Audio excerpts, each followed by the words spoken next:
Él no es polémico, solo es una persona brillante. Y eso a la gente le aterroriza. Es el epítome del sueño americano, pero también es la viva representación de la pesadilla americana. El señor Trump tiene que entender que el mundo no gira alrededor de su pene. Nunca antes había pensado, ese es el hombre que quiero que se postule para la presidencia, pero madre mía, ahora le adoro.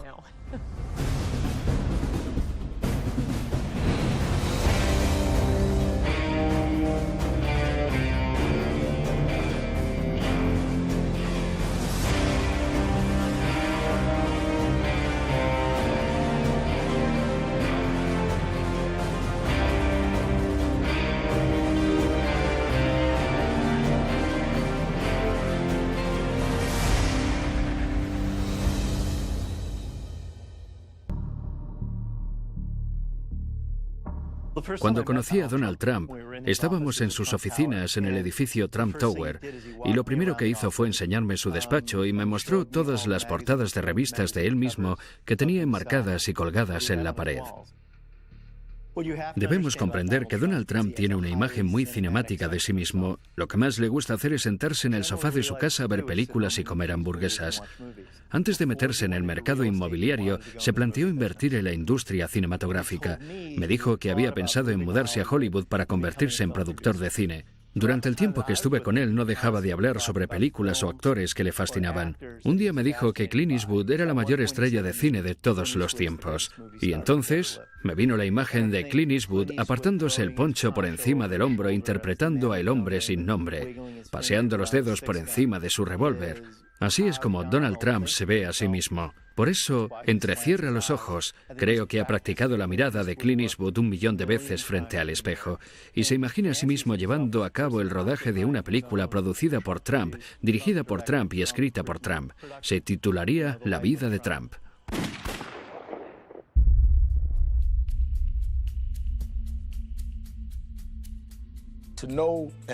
Los que conocen a Trump y están con él se convierten en espectadores de su autoindulgencia.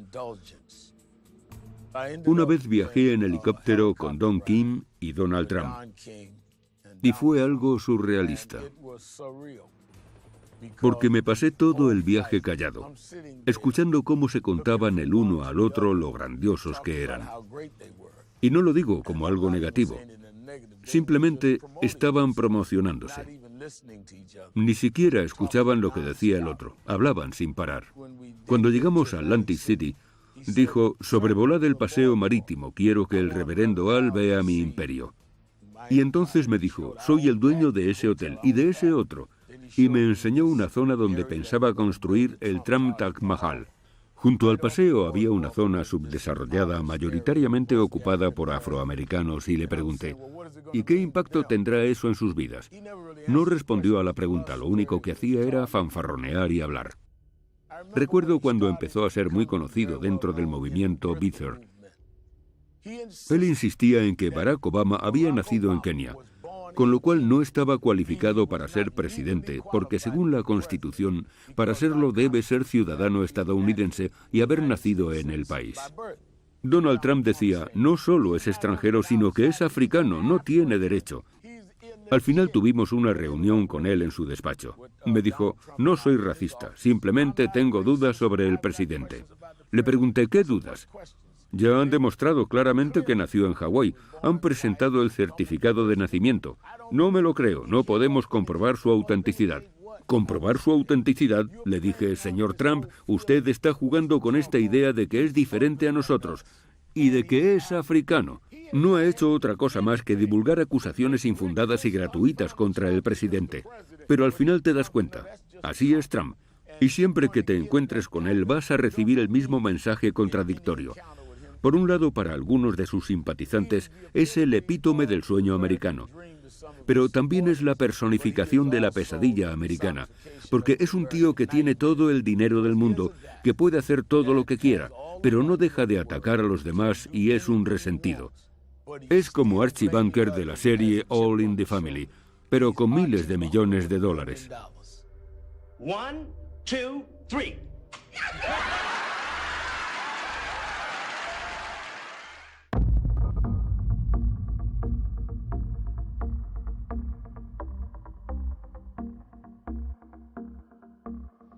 Le conocí porque en las clases de economía realizamos un caso de estudio sobre un libro llamado El arte de la negociación, uno de sus libros más vendidos. Y me dejó fascinada, porque estaba lleno de códigos de tiempo. Era como repasar un día cualquiera en la vida de Donald Trump. Llamar a esta persona, llamar a esta otra, llamar a mi abogado. Se veía el funcionamiento interno de esta gran mente. Hablaba de cómo destruir a la competencia. Era tan provocativo. Él lo ve todo como una partida de ajedrez. Y yo soy una ávida jugadora de ajedrez. Mientras leía el libro no dejaba de pensar, para él todo es como una gran partida de ajedrez. Cuando oí hablar de The Apprentice, lo anunciaban como una entrevista de trabajo. Si tienes lo que hay que tener, si quieres vivir como yo, manda tu currículum para ser mi becaria. Y nos lanzamos de cabeza. ¿Quién no quiere ser multimillonario? ¿Quién no quiere vivir en el Trump Tower y tener un ejército de mayordomos a su disposición?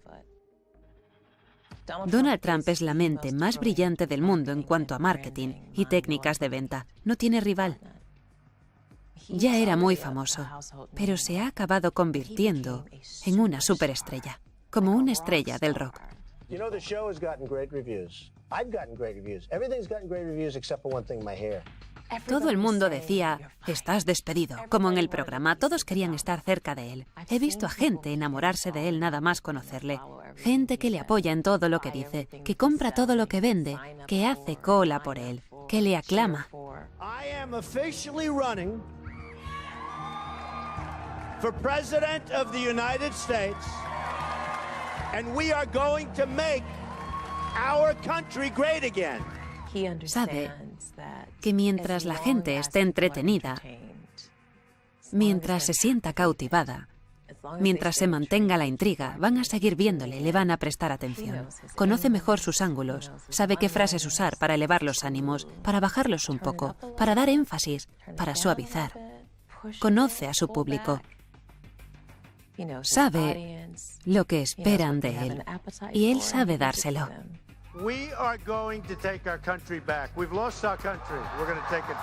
Se ha convertido en un icono cultural.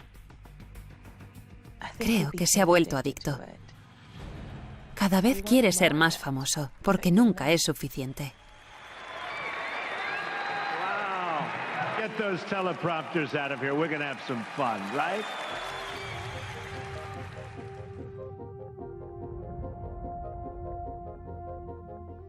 Mira, esta es una de mis posesiones más valiosas. De hecho, la guardo bajo llave. La Academia Militar de Nueva York fue el lugar donde Donald Trump se convirtió en líder por primera vez. Fue la primera vez que estuvo al mando de su propia compañía. En esta página aparezco justo al lado de Donald Trump. Si nos fijamos en esta fotografía del anuario, vemos que tiene una estrella a cada lado del cuello de la chaqueta. Eso es porque era un cadete condecorado. Donald Trump es un líder nato. Aprovechaba su sonrisa y encanto natural para llevarse bien con todo el mundo y parecía que caía muy bien a todos. Con 17 años ya tenía a 40 cadetes bajo su mando. Era mi capitán, así que le conocí bastante bien. Donald era un chico algo rebelde y necesitaba aprender a canalizar esa rebeldía. Siempre me pareció un hombre con un objetivo muy claro, incluso por aquel entonces. Conseguía que todos cooperáramos para hacer lo que él quería. El sistema de valores que seguíamos era nunca mentir, engañar o robar a otros cadetes. Punto. No es que fuese una regla, era un código de honor que llevábamos dentro. Uno de los cadetes robó a otro. Le robó un mechero de gasolina. Se lo dije a Donald Trump y él dejó bien claro a todos que no quería que nadie hiciese nada, que nadie tomase represalias contra él y todos le obedecimos. Donald le llevó a la oficina administrativa y expulsaron al cadete. Llevábamos una vida muy organizada. La corneta sonaba todos los días al alba. Teníamos que estar en formación 15 minutos después, listos para pasar revista. No podíamos ir a casa los fines de semana. Si teníamos suerte, nuestros padres venían a visitarnos el domingo y nos llevaban a comer fuera. Su madre y su padre venían a menudo. Eran estrictos pero cariñosos, especialmente su madre. Donald era muy conocido y muy querido. Se ganó el título de Casanova al final del año, y eso que ni siquiera había chicas en la escuela. He oído a Donald Trump decir que una de las mejores cosas que le han podido ocurrir en la vida es haber ido a NYMA, la Academia Militar de Nueva York. Los valores que asimilamos en ese entorno durante todo ese tiempo, sé que a Donald Trump le han marcado de por vida, al igual que a mí. El nudo de mi corbata es un doble Windsor. Es algo automático para nosotros. Es el nudo que hacíamos todos los días. Si Donald Trump lleva ahora mismo una corbata, la lleva con un doble Windsor. El Donald Trump que vemos hoy en la tele es el que ha sido siempre. No nos confundamos. Donald Trump proviene de una familia muy rica. No penséis en una familia rica cualquiera. Fred Trump amasó una fortuna de al menos 500 millones de dólares. La riqueza y las conexiones políticas de su padre fueron determinantes en el ascenso y éxito empresarial de Donald.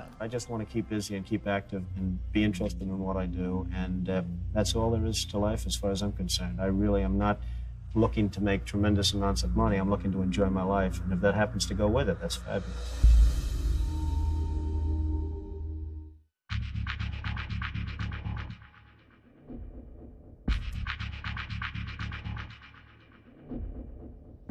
A lo largo de los años he tenido muchas reuniones con Donald Trump y durante esas conversaciones tenía la impresión de que él se veía a sí mismo como un forastero. Al principio creía que lo hacía para caerme en gracia, pero la verdad es que lo creía. Sentía que no formaba parte de lo que podíamos llamar la casta de sangre azul que dirigía Nueva York, que se había colado en ese entorno. Y su dinero, su glamour y la fama de su nombre nunca le hizo sentir que formaba parte del gremio del mercado inmobiliario. Él se sentía como un tío Queens. Y no solo parecía querer colarse en ese mundo, sino también ridiculizarlo. Quería rebautizar todos los edificios con el nombre de Trump.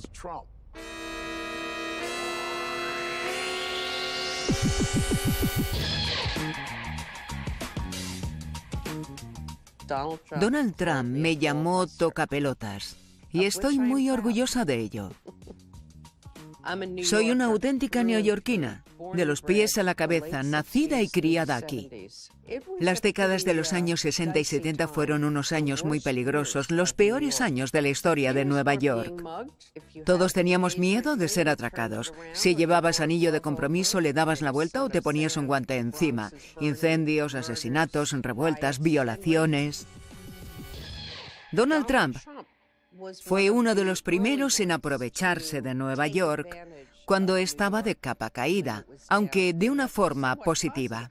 When New York was almost broke and other builders were jumping ship, Trump took a chance on the old Commodore Hotel. Él entendió que Nueva York tenía problemas o que la cosa estaba a punto de cambiar y se lanzó de cabeza para aprovechar la oportunidad y hacer negocios. Entonces vino al West Side y se encontró con su propio Waterloo. Trump's flashiest project is still on the drawing board. He and architect Helmut Jahn want to build a giant complex of offices, apartments, and shops on a 13-block site along the Hudson River. Quería construir un muro de 20 metros a lo largo de West Side, en el cual debajo habría un aparcamiento de 9.000 plazas, un centro comercial de 185.000 metros cuadrados, sobre el cual se erigía un edificio de 150 pisos, el edificio más alto del mundo, flanqueado por otros 6 edificios que también estarían entre los más altos del mundo. Habría diezmado por completo toda la economía en varios kilómetros a la redonda, no solo en el West Side. Trump era una figura muy influyente en esa época. Pidió al ayuntamiento que hiciese modificaciones en las leyes medioambientales y consiguió ponerlas en marcha. La idea de luchar contra Trump nació en la mesa de mi comedor, que es donde normalmente germinan las luchas populares. Organizábamos protestas, recogidas de firmas. Nos apoyaba Tony Randall, Paul Newman, Bill Moyers, Lauren Bacall. En un momento dado teníamos 7.000 miembros. No nos sentíamos intimidados por él ni anulados por su arrogancia.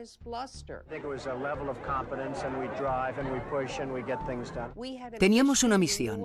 Sabíamos lo que estábamos haciendo. Demandamos al ayuntamiento.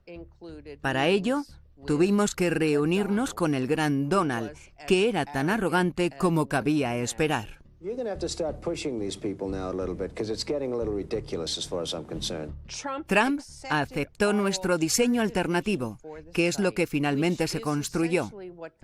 Comprendió que lo que queríamos llevar a cabo era un proyecto mucho más razonable y factible. Me encanta recordar ese momento.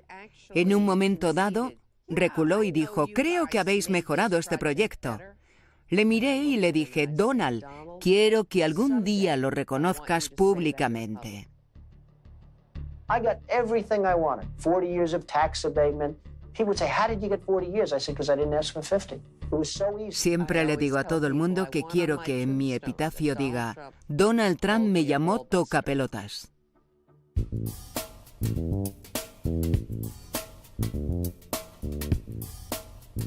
A los 21 me aceptaron en la Facultad de Medicina Cornell, así que me asenté en Nueva York, en Manhattan, en 1967, en el llamado East Village.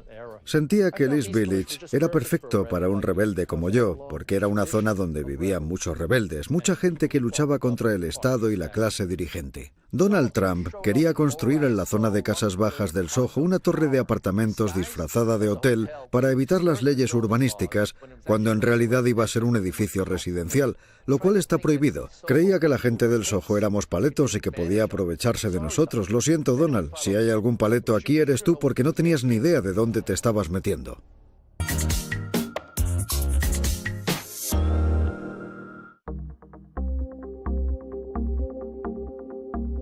Nadie le impone nada a los vecinos de mi barrio. Nosotros somos los que decidimos qué queremos. Nadie puede decir qué es mejor para nosotros. Inmediatamente pusimos una demanda contra la construcción. Sabíamos que iba a ser un edificio residencial, no un hotel. ¿Quién compra apartamentos a $20,000 el metro cuadrado cuando hay una demanda interpuesta? Nadie, y así fue. Después de un tiempo no había vendido ni uno. De hecho, se inició la ejecución hipotecaria y se subastaron. Así que nos salimos con la nuestra. Queríamos un hotel y eso fue lo que conseguimos. Donald Trump no consiguió lo que quería, se quedó sin su edificio residencial. Solo consiguió quedarse en bancarrota. Trump, haz lo correcto. Sigue las leyes, no eres mejor que nadie.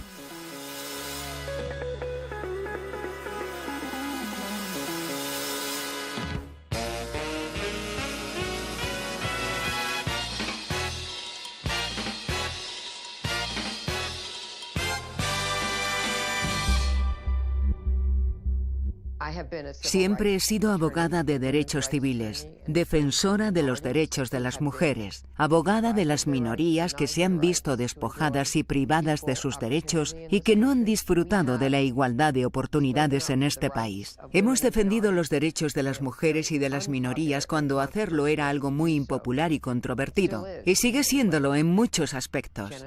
Jenna Talakova se inscribió en el concurso de belleza Miss Universo Canadá.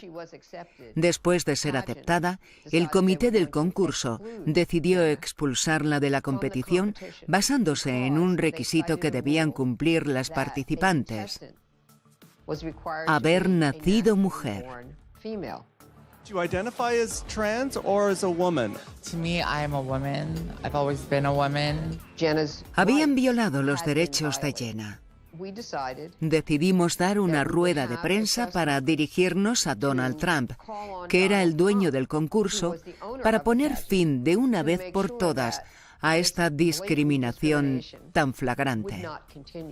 Have you met Donald Trump? Not yet. Jenna tenía pasaporte canadiense, su carné de conducir y su certificado de nacimiento donde se indicaba que era una mujer. Y eso debería ser más que suficiente para el señor Trump. Ella no le ha pedido al señor Trump fotos de su nacimiento para ver su anatomía y para que demuestre que era un hombre. Después de dejar claro que no nos interesaban las fotos de su anatomía, el señor Trump llamó a TMZ para decir que seguramente me quedaría muy impresionada al ver su pene. Yo le respondí: no tengo una lupa suficientemente grande para ver algo tan pequeño.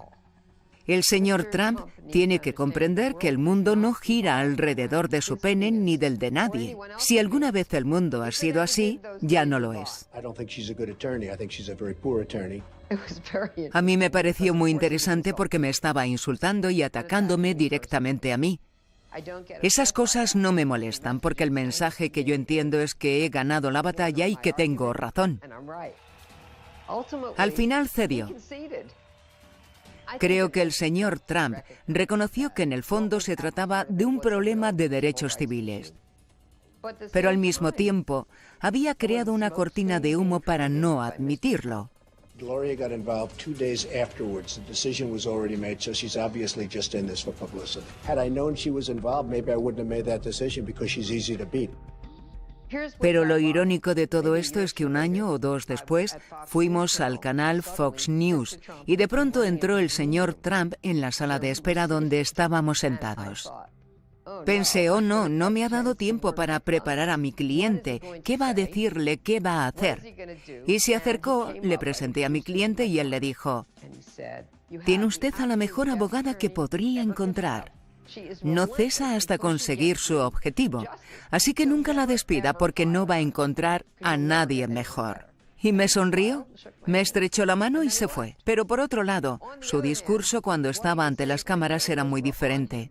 A lo mejor el verdadero Donald Trump es una mezcla de esas dos personalidades.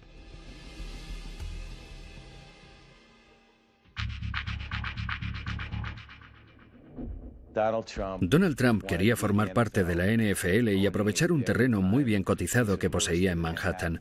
Donald pensó, a la NFL le vendría bien tener otro equipo en Nueva York, especialmente si jugase en Manhattan. La NFL no invitaba a Donald a entrar.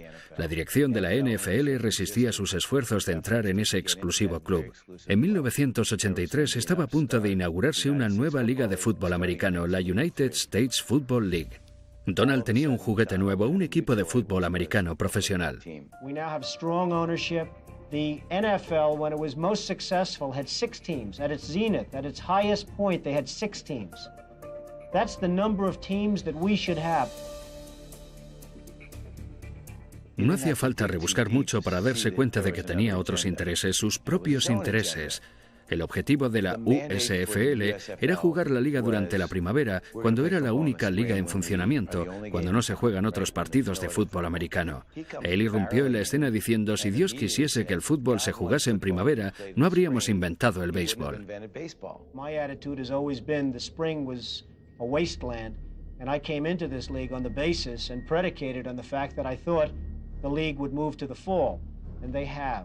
En los 80 solo había 3 cadenas y las 3 estaban ligadas a la NFL. La USFL había decidido trasladarse al otoño. Ninguna de las cadenas quería trabajar con ella. Los estadios no estaban disponibles, ya no les quedaba dinero. Según se calculó, habían perdido unos $200 millones. Trump metió a la USFL en una demanda contra la NFL por haber violado los tratados antimonopolio. Based on what everybody tells me, based on common sense of the law, there is virtually no chance that we can lose this lawsuit.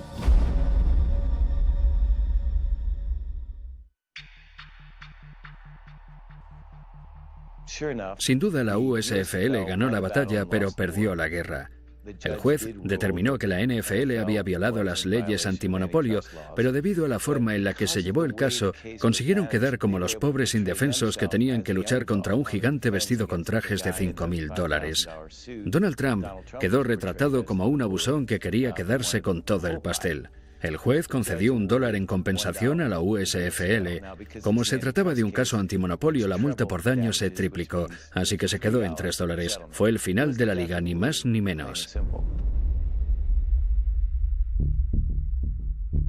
En 2009, la ESPN lanzó una serie llamada 30 for 30, una serie de documentales pionera.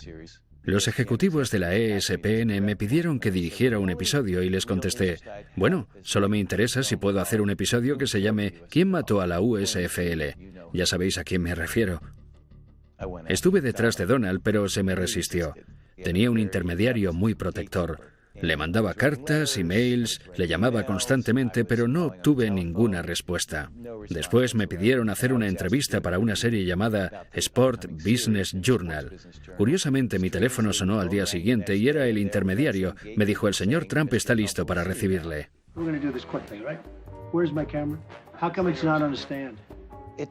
Parecía que no quería estar ahí. Todo le molestaba. Quería pasar a la siguiente pregunta y se notaba que estaba inquieto. Era como un niño pequeño cumpliendo un castigo. Conseguimos justo lo que queríamos, y él se esforzó por defenderse como pudo, pero entonces le di el golpe de gracia. Le enseñé el cheque que el juez le había concedido a la USFL. Quiero que veas esto. Eso le sacaría una sonrisa, ¿no? Pues no. Se acabó. Esa fue la gota que colmó el vaso. Se fue dándome unos golpecitos en el hombro con condescendencia y se marchó de la habitación. Me dijo: espero que entiendas que lo he hecho lo mejor que he podido. Le contesté: bueno, Donald, yo no soy un director de cine y voy a intentar ser todo lo objetivo y justo que me sea posible. Vamos a hacer un estreno por todo lo alto. La ESPN te va a invitar, te mandará una limusina. Espero que puedas venir. Y me dijo: bueno, eso dependerá de ti, ¿no crees? Le mandé una carta y él me contestó: cuando Donald te manda una carta, simplemente coge la que tú le has mandado y escribe encima con un marcador negro. Dijo que era una película barata y que faltaba a la verdad. Terminó diciendo: mucha suerte. Firmado Donald Trump. Postdata: eres un pringado.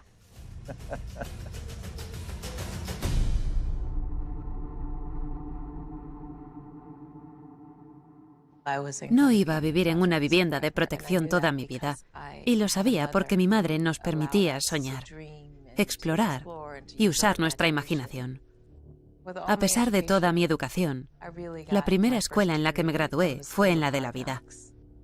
Aprendí muy pronto que el mundo era duro y que tenía que ser más dura para sobrevivir. Fui a la Casa Blanca nada más terminar el máster y se me presentó la oportunidad de colaborar como voluntaria en la Convención Nacional del Partido Demócrata y de trabajar con una abogada de derechos civiles que se convirtió en mi mentora. Ella me ayudó a entrar en la Casa Blanca y a trabajar para el vicepresidente Al Gore. Después dejé la oficina de Al Gore y empecé a trabajar para Bill Clinton. Esa fue la época más convulsa de la Casa Blanca de los últimos tiempos. Hasta tuvimos una audiencia para la destitución del presidente. Por el amor de Dios, por decirlo de forma suave, acabé harta de la política. Mis compañeros de la Convención Nacional del Partido Demócrata me hablaron de The Apprentice. Ellos también eran muy ambiciosos y me comentaron que había un nuevo programa que Donald Trump iba a hacer con Mark Burney. No se lo dije a nadie, pero pensé: voy a presentarme al concurso. Donald Trump buscaba a alguien que luchase para convertirse en director ejecutivo de su compañía. Quería personas como él. Honestas, provocativas, agresivas. Sabía que mi presentación marcaría el tono de mi relación con Donald Trump y tenía que diferenciarme de los demás. Donald Trump no me intimidaba, pero el proceso sí. No había reglas claras. Se hacía lo que Donald Trump decía. Lo que a él le apeteciese en el momento. Era el que decidía quién se iba a casa, fuese justo o no. Era el programa de Donald Trump, y eso sí me intimidaba. Siempre que entraba en el despacho, sabía que me la estaba jugando. Porque cuanto más forzase la situación, más famosa me hacía. Cuanto más agresiva fuese, cuanto más discutiese, cuanto más pelease, cuanto más insultante fuese, más fama adquiría mi marca, más crecía mi nombre, más gente quería verme en la tele. Finalmente me dijo esa terrible frase: «Estás despedida», con la mano así.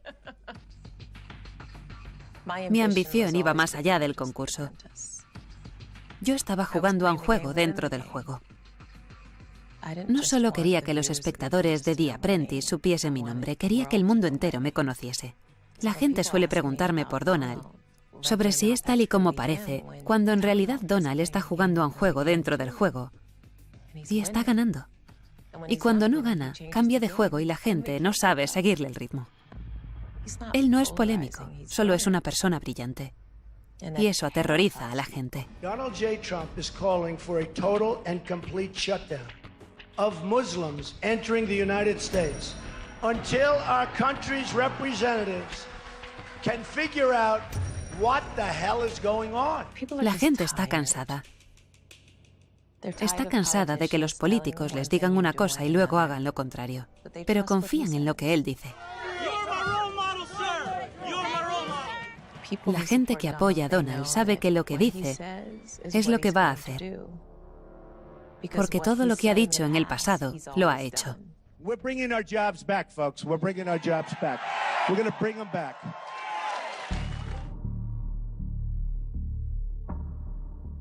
Trump es la estrella de carne y hueso que estábamos esperando.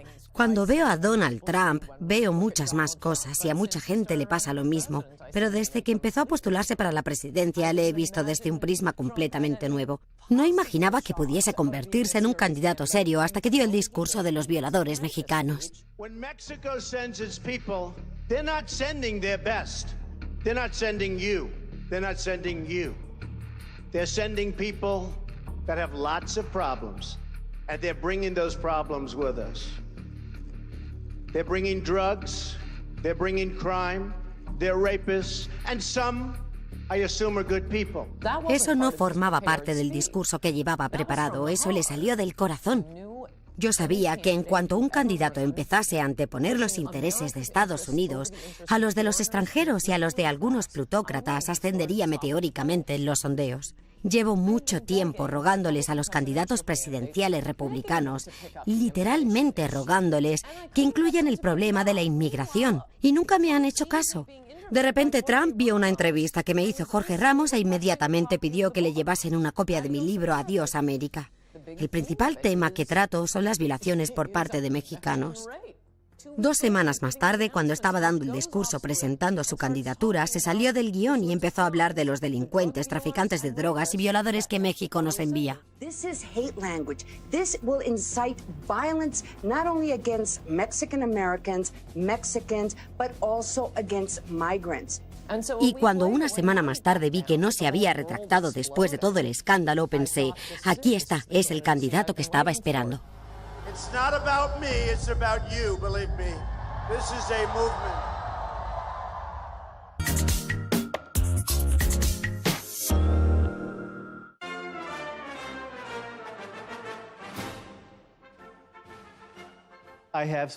He pasado mucho tiempo con Donald Trump. Creo que cuando más estuve con él fue entre 2003 y 2005. Por aquel entonces cubrí un reportaje sobre él para New York Times y después estuve escribiendo el libro. Trump Nation habla de cómo el autobombo le da ventaja, a menudo a costa de mentir sobre sus logros reales, y de cómo estampar su nombre sobre todo tipo de objetos, desde vodka hasta colchones, pasando por ropa interior y rascacielos, es una señal de éxito. Este fue un momento muy interesante para mí. Tenía la oportunidad de escribir sobre una persona cuyo entramado empresarial era un auténtico desastre, pero que al mismo tiempo tenía una imagen pública gracias al programa The Apprentice, donde se mostraba como el dios del mundo empresarial. Hicimos muchos viajes cruzando el país a bordo de sus jets privados. Le encantan las patatas fritas, siempre tenía una gran bolsa cerca. Me llevó en su Ferrari rojo por Palm Beach y me pareció que no sabía conducirlo muy bien. Las marchas hacían mucho ruido cada vez que se paraba en un stop o que arrancaba. Le costaba mucho meter las marchas. Le encantaba que estuviese escribiendo un libro sobre él y creo que pensaba que lo íbamos a escribir juntos. Me sorprendió que estuviese dispuesto a cooperar, pero después me dijo que si le criticaba en el libro, iría por mí personalmente y diría que soy un pirado y que soy escoria y toda esa letanía de insultos tan trillados que le gusta usar. Dan Rather's a loser. Rosie's basically a loser. He's obviously in love with Adolf Hitler in some form. Justo antes de publicar el libro, me pidió que le enviase la portada. Poco después de recibirla, me llamó y me dijo, «Me encanta, parezco Superman. Me encanta». Pero igualmente me demandó. Me demandó. Me puso una demanda por $5.000 millones que creo que es la mayor demanda interpuesta por difamación en la historia de Estados Unidos. Decía que le había hecho un daño irreparable a su reputación y a su solvencia para hacer negocios. Todo se basaba en 3 páginas del libro que se centraban en el valor de su red empresarial, y en ellas hablaba de que él contaba una historia totalmente descabellada y exagerada cuando decía cuánto dinero tenía. I don't want to sound braggadocious, but I'm the biggest developer in the city by far. Es falso, nunca ha sido el mayor constructor de Nueva York desde ningún punto de vista, ni teniendo en cuenta el valor de sus propiedades ni la cantidad de metros cuadrados que posee.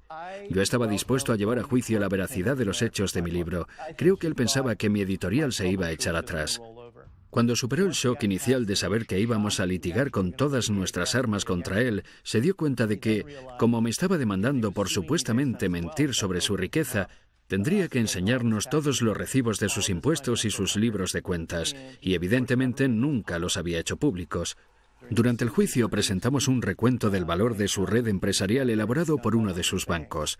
Deutsche Bank había valorado su entramado empresarial en 2005 en unos 788 millones de dólares, y por aquel entonces se le iba diciendo que tenía una fortuna de entre 5.000 y 6.000 millones de dólares. Al final contratamos a uno de los mejores abogados de Estados Unidos. Este le preguntó a Donald cómo había estimado el valor de su red empresarial. Y la respuesta de Donald fue básicamente, bueno, depende de cómo me sienta. Depende de cómo me sienta cada día y, sobre todo, depende de cómo me vea a mí mismo. Le plantamos cara a Donald, le quitamos la máscara para mostrar cómo era en realidad y perdió. Creo que su autoestima y su identidad están demasiado envueltas en esta fantasía de ser un megamillonario. Y en el fondo es una persona tan insegura que si no se muestra como una de las personas que merecen estar entre los 100 o los 200 primeros de la lista Forbes, no es nadie. I look at people as being, in many cases, pretty vicious.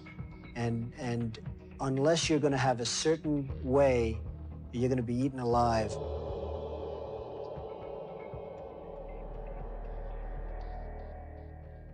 Politicians are supposed to make a lot of promises they don't intend to keep.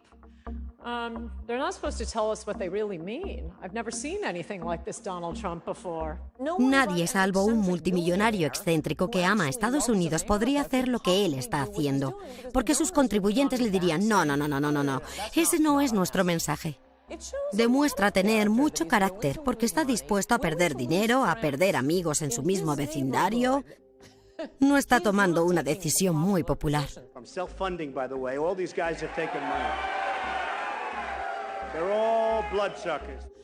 Nunca antes había pensado, ese es el hombre que quiero que se postule para la presidencia, pero madre mía, ahora le adoro. Nunca había asistido a un evento político donde la gente estuviese tan feliz, porque por fin alguien hablaba sobre inmigración, sobre comercio y sobre proteger a los americanos, y además mandaba a tomar viento fresco a los medios de comunicación y a la corrección política. Los ciudadanos llevan mucho tiempo esperando que alguien se ponga de su lado en estos asuntos.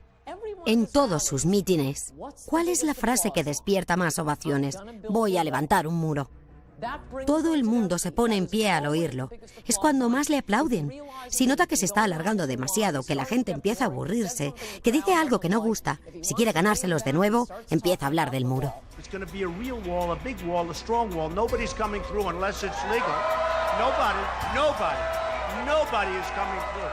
Y los medios de comunicación no quieren hablar de estos temas. Simplemente dicen, ¿por qué gusta tanto? No lo entendemos. Pues hablad de los problemas reales. La candidatura de Donald Trump se basa en el colapso del sueño americano. Y no hablo del típico cliché, ni siquiera me refiero exclusivamente al aspecto económico. Tener un trabajo es importante. El respeto por uno mismo es importante. Preocuparnos por nuestra familia, por nuestra ciudad, por nuestro país, en lugar de preocuparnos por el resto del mundo. Es totalmente imperdonable que ningún partido defienda todo esto. Y Trump ha llegado diciendo, voy a poner a los Estados Unidos en primer lugar. ¿Esa es su idea revolucionaria? ¿Y nadie es capaz de competir contra él?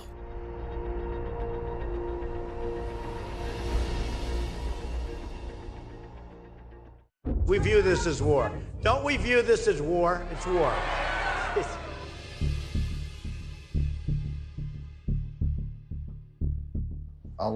Gran parte del pueblo estadounidense está muy enfadado. No dejan de mandar representantes a Washington para que cambien las cosas, pero nada cambia.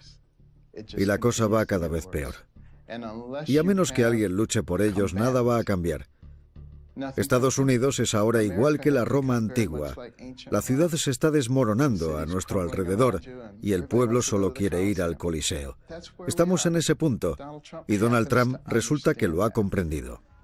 Muchos dicen que tiene que cambiar esa actitud y tiene que empezar a comportarse como un presidente. Pero lo cierto es que estamos siendo testigos de un combate de lucha libre y si no sabes comunicarte con el público de la lucha libre, no vas a llegar a ninguna parte. Da igual lo lógicos que sean tus argumentos. The world laughs at us. They won't be laughing if I'm president.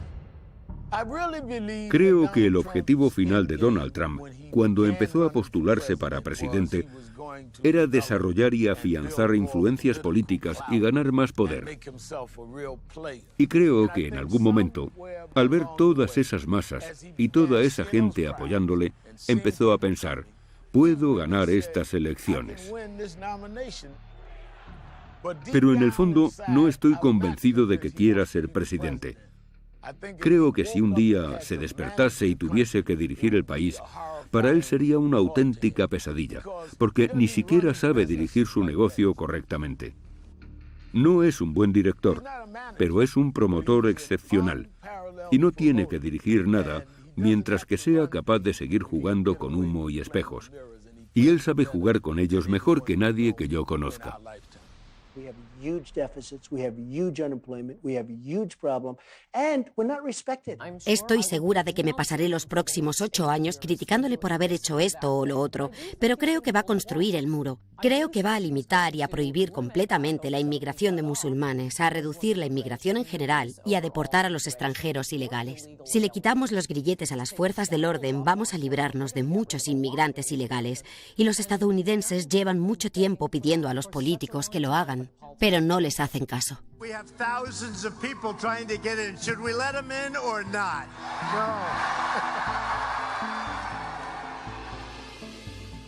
No me importa cuántas propiedades lleven su nombre. Dios le bendiga, que se haga todo lo rico que pueda. Pero las demás personas también tienen sus derechos. Cuando ataca a las minorías o a las mujeres a las que se les ha denegado sus derechos, da a entender muchas cosas sobre sí mismo. Sobre lo que está dispuesto a hacer, cómo está dispuesto a hacerlo y el tipo de persona que él cree que es. Puede que nos parezca divertido, pero debemos recordar que quien se siente en la Casa Blanca va a tomar decisiones cruciales para todos, y eso ya no es cosa de risa.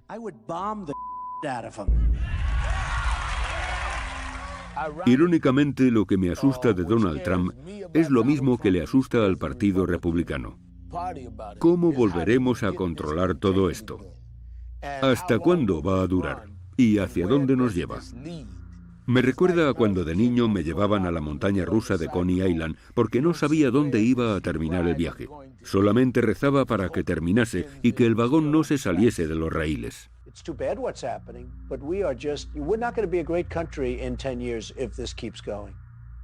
La gente siempre me pregunta, si Donald ganara, ¿te irías con él a trabajar a la Casa Blanca? Y les digo, por supuesto. Creo que servir al país que amo es una oportunidad única que no puedo desaprovechar. Y además me gustan las armas y el dinero. Comercio, tesoro, defensa, exteriores, donde me necesite, señor Trump, ahí estaré. Lo peor que podéis hacer es subestimar a Donald Trump. Nunca, nunca subestiméis a Donald Trump.